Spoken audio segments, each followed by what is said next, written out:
নমস্কার বন্ধুরা, Tiyasha food house চ্যানেলে সকল বন্ধুদের স্বাগত জানিয়ে আজকে নতুন একটা রান্নার রেসিপি নিয়ে ভিডিওটি শুরু করছি। আজকে আমি আপনাদেরকে বানিয়ে দেখাবো দারুণ মজাদার একটি রেসিপি। এই রান্নাটা হয়তো আপনারা অনেকে খেয়েছেন, কিন্তু আবার অনেকেই বা খাননি। আপনারা যারা এই রান্নাটি এখনও বাড়িতে করেননি বা নতুন দেখবেন, তারা কিন্তু অবশ্যই আজকের এই রেসিপিটা একেবারেই মিস করবেন না।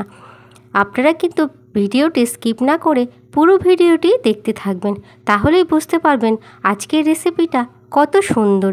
একেবারে নিত্য নতুন একটি রান্না আজকে আমি আপনাদের সঙ্গে শেয়ার করব। আজকের রেসিপি হলো সাম্বার ডাল, আর এই সাম্বার ডাল কিন্তু অড়হর ডাল দিয়ে তৈরি করব আমি, যেটা ভাত দিয়ে খেতে ভালো তো লাগবেই, এছাড়া রুটি দিয়েও খেতে কিন্তু অসাধারণ লাগবে। এখন আর কথা না বাড়িয়ে মূল রেসিপিতে চলে যাচ্ছি। আমি প্রথমে অড়হর ডাল নিয়ে নিয়েছি। আমি এখানে 250 গ্রাম ডাল নিয়েছি। ডালটাকে প্রথমে জল পাল্টে পাল্টে ভালো করে 3 থেকে 4 বার ধুয়ে নিয়েছি। এই অড়হর ডালটাকে কিন্তু একটু বেশি করেই ধুয়ে নিতে হবে, তাহলে খুব ভালো করে পরিষ্কার হবে। ডালটাকে আমি এখন ভালো করে ধুয়ে নেওয়ার পরে প্রেসার কুকারে দিয়ে দিয়েছি। ডালটা প্রেসার কুকারে সিদ্ধ করে নিতে হবে, তাহলে ভালো করে সিদ্ধ হবে আর খেতেও ভালো লাগবে। প্রেসার কুকারে দেওয়ার পরে প্রথমে আমি দিয়ে দিলাম সামান্য একটু নুন আর সামান্য একটু হলুদ দিয়ে এবারে আমি জল দিয়ে দিলাম পরিমাণ মতন সিদ্ধর জন্য। জলটা বুঝেই দেবেন আপনারা, যাতে বেশি না হয়ে যায়। এইবারে আমি প্রেসার কুকারের ঢাকনা বন্ধ করে গ্যাসের ওভেনে বসিয়ে দিলাম। তারপরে 3টে থেকে 4টে সিটি মারব, তাহলেই কিন্তু খুব ভালো করে ডালটা সিদ্ধ হয়ে যাবে। আর এখন দেখাই যাচ্ছে ডালটা কিন্তু খুব ভালো করে সিদ্ধ হয়ে গেছে। এরপরে আমি সাম্বার ডাল রান্নার জন্য যেই সবজিগুলো দেব সেগুলো হচ্ছে কচু, বরবটি, ডাঁটা, আপনারা চাইলে সজনে ডাঁটাও দিতে পারেন।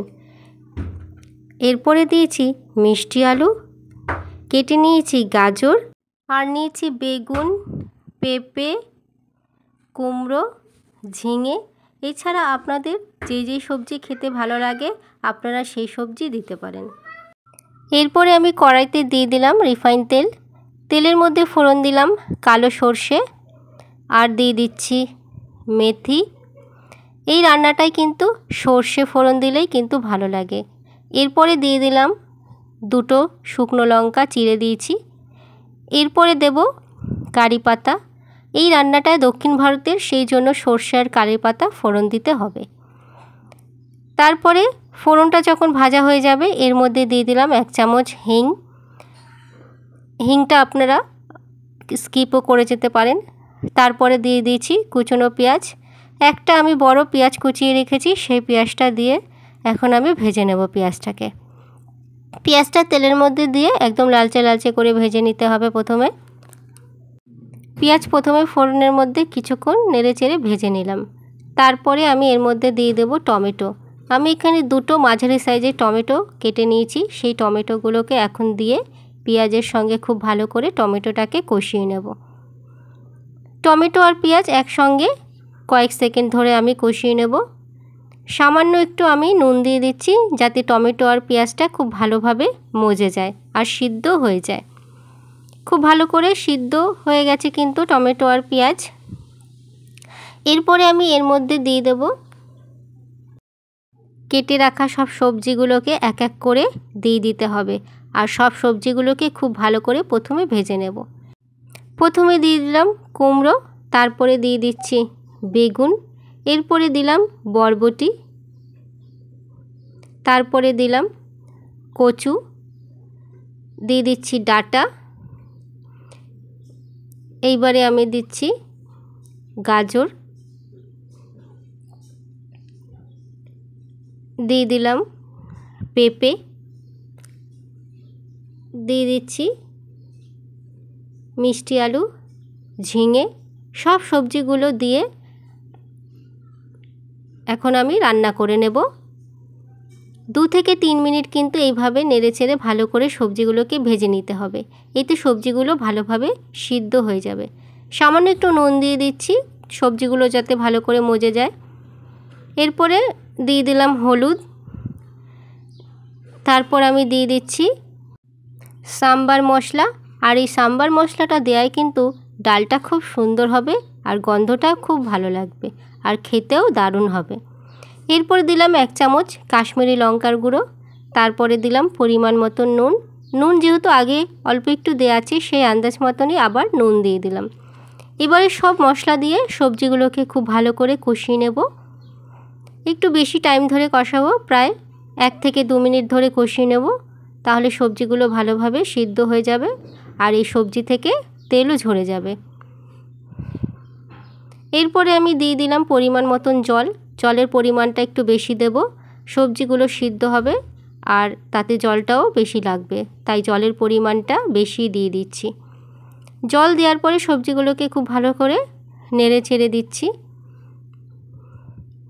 এই রান্নাটা কিন্তু খুবই ভালো লাগে খেতে বন্ধুরা। আপনারা কিন্তু বাড়িতে এই সাম্বার ডাল একবার হলেও রান্না করবেন, খেতে অসাধারণ লাগবে। এরপরে আমি 20 মিনিটের জন্য ঢেকে রেখে দিলাম।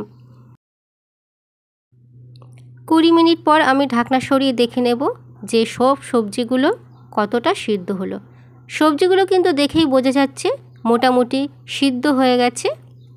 এরপরে আমি দিয়ে দেবো এর মধ্যে সিদ্ধ করে রাখা ডাল, সিদ্ধ করে রাখা অড়হর ডাল এবারে আমি এই সব সবজির মধ্যে দিয়ে দিচ্ছি।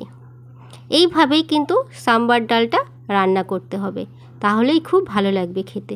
আর অড়হর ডাল দিয়ে রান্না করার চেষ্টা করবেন, এর টেস্টটা খুবই বেশি হয়।